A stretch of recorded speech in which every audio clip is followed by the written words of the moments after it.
NEET का UHS का paper है जो 22 सितंबर आज लिया गया। इसको हम सॉल्व करते हैं। पहला एमसीक्यूज केमिस्ट्री पोर्शन में था कि number of moles in an element is directly proportional to the. देखिए यहाँ पे एक एलिमेंट की बात कर रहा है, किसी कंपाउंड की बात नहीं कर रहा, किसी मॉलिक्यूल की बात नहीं कर रहा। तो जब एक एलिमेंट की बात करें तो हम कहते हैं कि इनके जो नंबर ऑफ़ मोल्स होते हैं वो डायरेक्टली प्रोपोर्शनल होते हैं। किसके साथ डायरेक्टली प्रोपोर्शनल होते हैं? मास ऑफ एन एलिमेंट के साथ। अगर कंपाउंड या मॉलिक्यूल कहता तो आप कहते हैं कि मोलर मास, क्योंकि given mass divide by molecular mass होता है। उसके बाद हमारे पास एमसीक्यूज नंबर 2 जो यहाँ पे इन्होंने दिया है वो है कि द टाइप एंड हमारे पास रिलेटिव अमाउंट ऑफ जो हमारे पास each isotopes in elements can be found by. तो ये जो हमारे पास रिलेटिव अमाउंट होता है ईच आइसोटोप्स का, वो आप मेजरमेंट्स करते हैं मास स्पेक्ट्रोमेट्री के ज़रिए। Option number C is a correct. तो इसका ऑप्शन नंबर सी हमारे पास क्या होगा कि करेक्ट होगा। उसके बाद दूसरा एमसीक्यूज यहाँ पे आसान रखा हुआ है कि the atomic masses of an element depends on. किसी भी एटॉमिक मास जो होता है एलिमेंट्स का वो डिपेंड्स करता है number of isotopes and their abundance. तो option number C is a correct. जो हमारे पास नॉन इंडिविजुअल हमारे पास एटम्स होते हैं तो उसका simple of 1 mole of neon his mass of the 20.18 amu because of. किसकी वजह से? ओवरऑल मास ऑफ आइसोबार, या it is molar mass of neon, या इट इज़ फ्रिक्शनल मास, या हमारे पास average atomic masses of neon. तो option number d हमारे पास क्या था यहाँ पे करेक्ट था। जो पी ऑर्बिटल्स होता है उसके पास 2 लोब्स होते हैं। कौन से? ये वाले हमारे पास एक लोब ये होता है, एक लोब ये होता है। तो ऑप्शन नंबर हमारे पास ए क्या होगा कि करेक्ट होगा। उसके बाद हमारे पास अगर हम बात करें नेक्स्ट एमसीक्यूज़ की कि विच of the following electronic configurations of the correct carbon. देखें एक इलेक्ट्रॉनिक कॉन्फ़िगरेशंस होती है जर्नल, एक एक्साइटेड। कार्बन का एटॉमिक नंबर है 6, तो इसकी 1s2, उसके बाद 2s2, उसके बाद 2p क्या होता है कि 2। तो ऑप्शन नंबर सी हमारे पास क्या होगा कि करेक्ट होगा। Intermolecular force between molecules of ideal gas. Ideal gas के पास कोई भी इंटरमॉलिक्यूलर फोर्स नहीं होता। तो ऑप्शन नंबर डी क्या था यहाँ पे करेक्ट था, क्योंकि रियल गैसेस के अंदर फोर्स होता है स्ट्रांग, वीक या मॉडरेट, लेकिन एक आइडियल गैस के पास कोई भी मॉलिक्यूलर फोर्स नहीं होता। आइडियल गैस की इक्वेशंस हमारे पास P V is equals n R T. तो ऑप्शन नंबर बी हमारे पास क्या होगा कि करेक्ट होगा, जिसको आप जर्नल गैस इक्वेशंस का नाम देते हैं। उसके बाद हमारे पास दूसरा है कि the show deviation from ideal behaviour.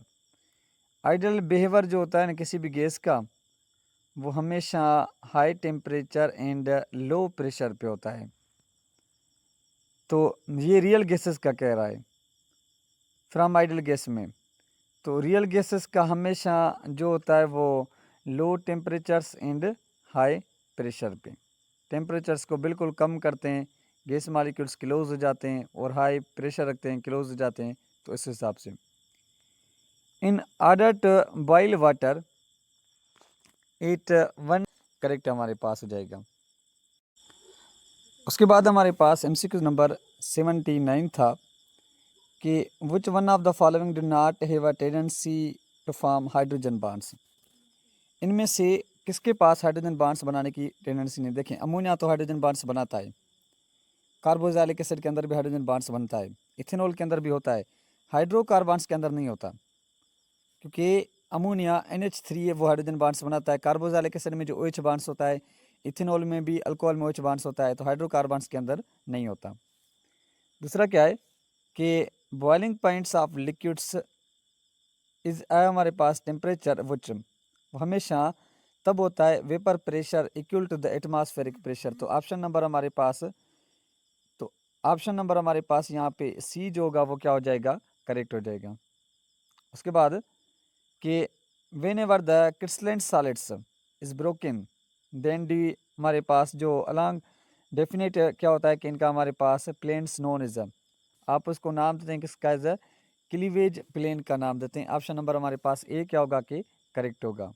दूसरा कि इनमें हमारे पास कौन सा एग्जाम्पल है इमारफस सॉलिड्स का, इनमें से कौन सा नहीं है। तो प्लास्टिक भी इमारफस होता है, गिलास भी इमारफस होता है, रबड़ भी गिलास इमारफस होता है, ग्लूकोज क्रिस्टलाइन फॉर्म एग्जिस्ट करता है। Option number C is correct. उसके बाद इन ग्रेफाइट के अंदर कार्बन एटम्स जो अरेंज होते हैं in which of the following structures, तो जो ग्रेफाइट होता है उसके अंदर जो हमारे पास कार्बन अरेंज होते हैं वो एक हेक्सागोनल शेप के अंदर क्या करते हैं कि एग्जिस्ट करते हैं। उसके बाद हमारे पास क्या है कि आइडेंटिफाई करेक्ट ऑप्शन, नहीं 84 के अंदर कौन सा कि in the principal that state the stress हमारे पास अप्लाइड करते हैं सिस्टम के ऊपर, इक्विलिब्रियम सिस्टम जो होता है वो हमारे पास इफेक्ट करता है किसके ऊपर, स्ट्रेस फॉर द पॉसिबल। तो ये कॉन्सेप्ट कहा था ली चेटलर प्रिंसिपल ने। Option number b is correct हमारे पास है। उसके बाद कि identify correct options required to the हमारे पास maximum yield of ammonia by Haber's. तो अमोनिया हमेशा कौन सी हमारे पास फॉर्म में बनता है, तो जो ऑप्शन नंबर 85 हमारे पास है। तो 85 के अंदर ऑप्शन नंबर हमारे पास ऑलमोस्ट यहाँ पे जो मुझे करेक्ट लग रहा है वो ऑप्शन नंबर ए लग रहा है, क्योंकि अमोनिया हमेशा हाई प्रेशर और लो टेम्परेचर करेंगे, क्योंकि एक्सोथर्मिक रिएक्शंस होता है। एक्सोथर्मिक में टेम्परेचर कम करना पड़ता है और प्रेशर को बढ़ाना पड़ता है, क्योंकि रिएक्टेंट साइड में नंबर ऑफ मोल्स जो होते हैं वो ज़्यादा होते हैं। उसके बाद 86 के अंदर consider the following reactions equilibrium and हमारे पास additions which of the chemical reactions हमारे पास जो होगा वो क्लाउडी सॉल्यूशंस बनाएगा। तो HCl जो होता है वो क्लाउडी सॉल्यूशंस बनाता है, हाइड्रोक्लोरिक एसिड।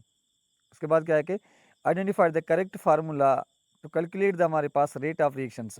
ये तो बिल्कुल आसान है कि जब आप चेंज इन कंसंट्रेशन सब्सटेंस को डिवाइड करते हैं टाइम टेकन के साथ, तो ऑप्शन नंबर ए हमारे पास क्या हो जाएगा, करेक्ट हो जाएगा। उसके बाद कंसिडर द हाइपोथेटिकली हमारे पास इक्वेशंस ए और बी सी और डी बन रहा है।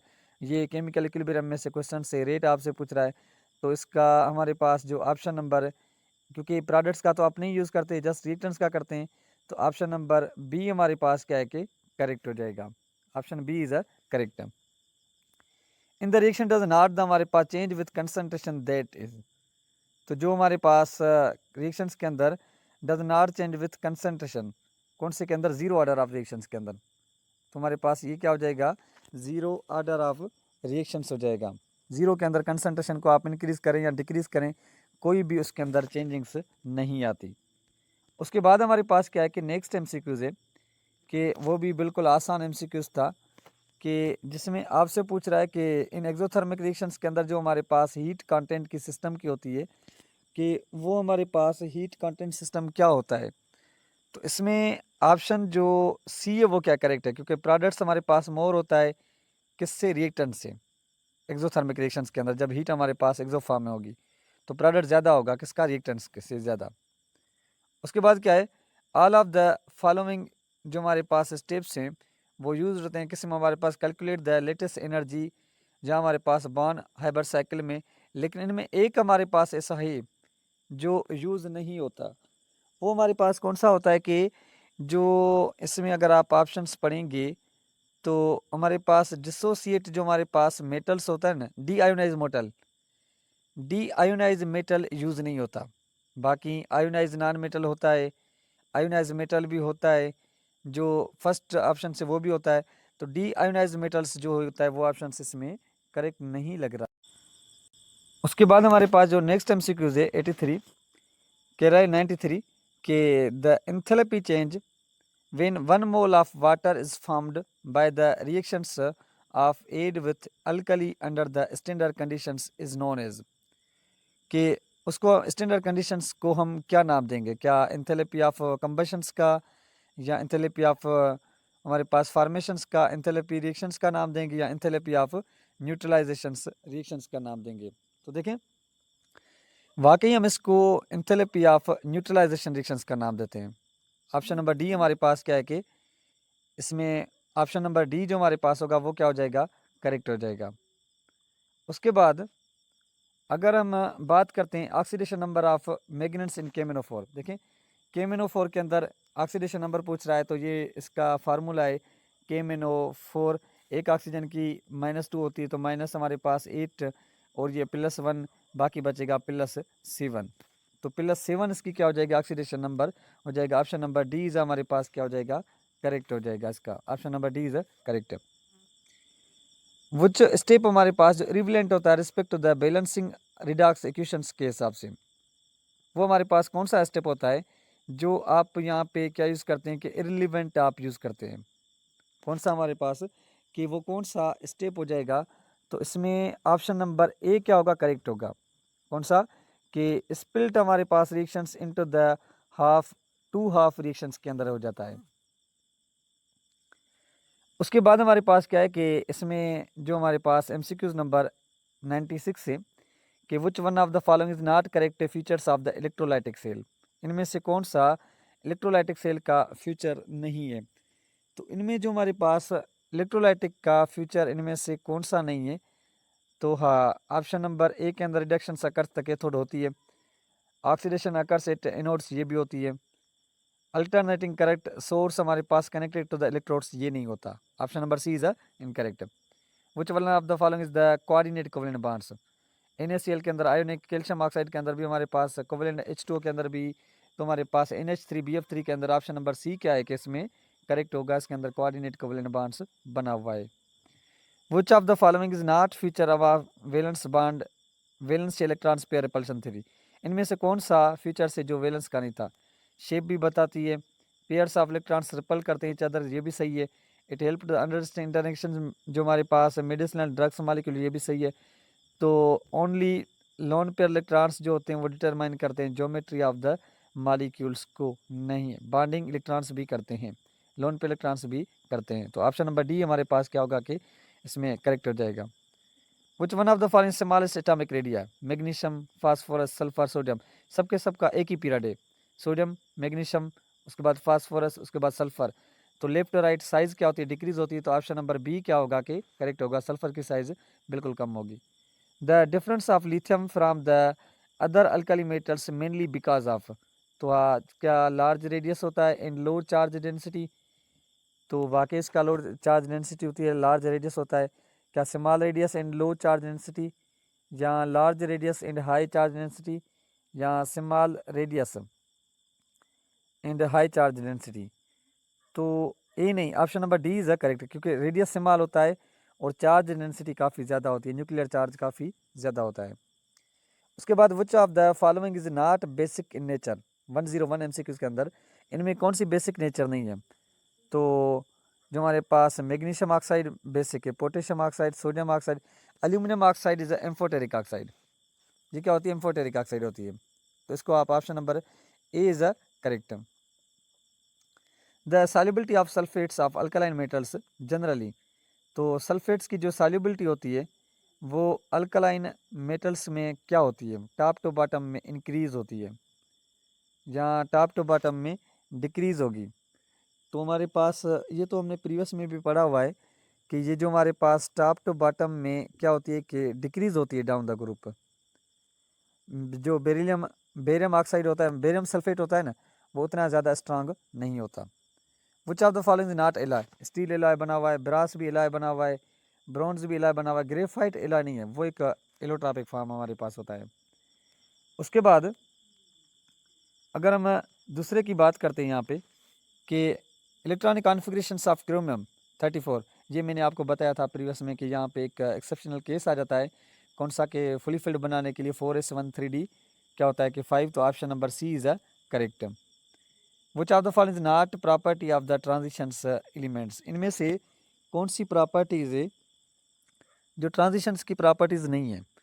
तो क्या हाई मेल्टिंग पॉइंट्स होती है, वो भी होती है, हाई मेटल्स होते हैं वो भी होते हैं, हार्ड मेटल्स नहीं, हार्ड मेटल्स नहीं होते, गुड कंडक्टर ऑफ इलेक्ट्रिसिटी होते हैं, आयंस कंपाउंड्स आर कलरलेस, तो इसमें जो हमारे पास करेक्ट ऑप्शन होगा ऑप्शन नंबर डी, क्योंकि आइंस के अंदर ये कलर शो करते हैं, हमेशा कलरलेस नहीं होते, वहाँ पे कलर शो करते हैं। Option number D is a correct. 1 butene and हमारे पास 2 butene are show the which of the isomerism. 1 butene और 2 ब्यूटीन से हमारे पास ये हो जाएगा पोजीशन आइसोमरिज्म, क्योंकि आप फंक्शनल ग्रुप की पोजीशन चेंज करें तो B is a correct. Which of the following isomerism जो हमारे पास डिस्प्लेस करता है compound same structural formula but different positions of atoms both side carbon bonds. तो आप उसको नाम देते हैं किसका है हमारे पास कि इसमें ऑलमोस्ट जो जवाब यहाँ पे करेक्ट है वो है ज्योमेट्रिक आइसोमेरिज्म। चेन तो नहीं कह सकते, टाटोमेरिज्म के अंदर प्रोटॉन्स होता है, मेटामोरिज्म के अंदर हमारे पास पोजीशन चेंज होती है, तो यहाँ पे ज्योमेट्रिक आइसोमेरिज्म हो सकता है। दूसरा क्या है कि जो हमारे पास होमोसाइक्लिक ऑर्गेनिक कंपाउंड्स होते हैं आर सब divided into 2 types of compounds के अंदर, असाइक्लिक या एरोमेटिक। एरोमेटिक या हमारे पास नॉन एरोमेटिक, या हमारे पास अल्कीन्स या अल्काइंस या सेचुरेटेड या हमारे पास अनसेचुरेटेड हमारे पास। तो इसमें जो ऑप्शंस मुझे लग रहा है वो ऑप्शंस एलिसाइक्लिक और एरोमेटिक के अंदर हो जाएगा, मुझे जो लग रहा है अंदाजन। उसके बाद हमारे पास क्या है, विच of the following is an example of substitution group which release electrons benzene ring के अंदर। इनमें से कौन सा है जो रिलीज करेगा इलेक्ट्रॉन्स को बेंजीन की रिंग के अंदर। तो इसमें भी अब एमसीक्यूज के अंदर जो हमारे पास ऑप्शंस होगा, क्या वो इसमें अगर हम देखें तो CN तो नहीं होता, NR+3 या NO2। ऑप्शन नंबर सी मुझे लग रहा है करेक्ट होगा, option number C is a correct. वो नहीं कि which one of the following is represent the nitrations benzene correction. Nitrations में आप HNO3 के साथ रिएक्शन करवाते हैं द प्रेजेंस ऑफ H2SO4 में, तो ऑप्शन नंबर बी इज हमारे पास करेक्ट हो जाएगा। 111 में फ्रीडल क्राफ्ट अल्काइलेशंस में जो इंट्रोड्यूस करवाते हैं बेंजीन रिंग प्रेजेंस ऑफ कौन सी कैटलिस्ट यूज़ करते हैं। तो फ्रीडल क्राफ्ट अल्काइलेशंस होती है, दूसरा असाइलेशंस होती है। एक हमारे पास यहाँ पे यूज़ होता है AlCl3, सनलाइट भी नहीं करते, वेनिडम पेंटाक्साइड भी नहीं करते, H2SO4 नहीं करते। तो यहाँ पे अल्काइलेशंस की अगर बात करते तो हम कहते हैं कि यहाँ पे यूज़ होता है हमारे पास FeCl3, otherwise aluminium chloride use होता है। Identify correct the ascending order of reactivity of alkyl halides. तो अगर हम इनकी ये देखें कि किस में ज़्यादा रिएक्टिविटी है, तो ऑप्शन नंबर ऑलमोस्ट जो इनमें करेक्ट होगा वो होगा इसका bromine iodine fluorine chlorine, chlorine bromine iodine fluorine, fluorine chlorine iodine fluorine. तो इसमें जो मुझे लग रहा है कि जो इसमें ऑप्शन 112 में करेक्ट होगा वो ऑप्शन नंबर बी करेक्ट होगा, fluorine chlorine bromine iodine. Fluorine सबसे ज़्यादा रिएक्टिव होता है क्योंकि उसके पास न्यूक्लियर चार्ज क्या है कि बिल्कुल काफ़ी ज़्यादा है। उसके बाद identify the correct statement about related substance and eliminations of alkyl halides. जो एलिमिनेशंस करते हैं किसकी, अल्काइल हैलाइड्स की करते हैं। तो एलिमिनेशंस भी हमारे पास जो अल्काइल हैलाइड्स की करते हैं वो करते हैं जिनके अंदर हमारे पास रेट ऑफ लिविंग ग्रुप्स जो होते हैं एलिमिनेट होते हैं सिमिलर सब्स्टिट्यूशंस के साथ। ऑप्शन नंबर बी हमारे पास क्या होगा, करेक्ट होगा। Alkyl halides involving CX bonds breakage and carbon और न्यूक्लियो बॉन्ड्स फॉर्मेशन हो रहा है simultaneously would follow the mechanisms S1 या SN2 या E1 या हमारे पास E2। तो इसमें भी ऑप्शन नंबर हमारे पास जो हो जाएगा वो हो जाएगा SN2 ऑप्शन हो जाएगा। SN2 is a correct option, इसके अंदर 8 हो जाएगा। उसके बाद हमारे पास जो लास्ट पार्ट हम यूज़ करते हैं केमिस्ट्री का कि CnH2n हमारे पास ओ द जर्नल फार्मूला ऑफ, ये जर्नल फार्मूला होता है कीटोन का और अल्डिहाइड्स का। तो कीटोन अल्डिहाइड्स का जर्नल फार्मूला जो होता है वो क्या होता है कि सेम होता है। द ब्लू कलर ऑफ हमारे पास फॉलोइंग सॉल्यूशंस चेंज हमारे पास जो विथ क्या करता है aldehydes and formations which of the following. तो 116 में जो इन्होंने ऑप्शन दिया है वो ऑलमोस्ट जो मुझे करेक्ट लग रहा है वो ज़्यादा Cu2 हमारे पास option number b is a correct. Reactions of HCN with formaldehyde के साथ, जो आप फॉर्मल्डिहाइड के साथ रिएक्शन करवाते हैं तो वो कौन सा रिएक्शंस कहलाता है, न्यूक्लियोफिलिक इलेक्ट्रोफिलिक या न्यूक्लियोफिलिक सब्स्टिट्यूशंस या इलेक्ट्रोफिलिक सब्स्टिट्यूशंस। तो इसमें ऑप्शन नंबर जो हमारे पास न्यूक्लियोफिलिक एडिशन रिएक्शंस कहलाता है। उसके बाद विच one of the following is alcohol can give the iodoform, इनमें से कौन सा अल्कोहल होता है जो आयोडोफार्म क्या करता है कि गिव करता है, आयोडोफार्म देता है। इनमें जो हमारे पास इथेनॉल होता है वो क्या करता है कि आयोडोफार्म करके देता है। Common name of 2 hydro oxy propanoic acid, तो कॉमन नेम हमारे पास कौन सा होता है 2 हाइड्रो ऑक्सी प्रोपेनोइक एसिड। आप इसको आइसो हमारे पास भी नाम देते हैं लेकिन वो तो यहाँ पे नहीं है। तो इस हिसाब से इसका जो ऑप्शन नंबर हमारे पास होगा वो करेक्ट होगा लैक्टिक एसिड। तो प्रोपेनोइक एसिड लैक्टिक एसिड आप इसको नाम देते हैं। और विच one of the following is not amino acid, इनके अंदर कौन सा हमारे पास अमाइनो एसिड नहीं है, तो फोलिक एसिड अमाइनो एसिड नहीं है। तो ये हमारे पास एमसीक्यूज थे केमिस्ट्री के जो हमने क्लियर किए। यहाँ तक अगर आपको कोई भी क्वेश्चन है तो आप हमसे पूछ सकते हैं और हमारे चैनल को लाजमी सब्सक्राइब करना।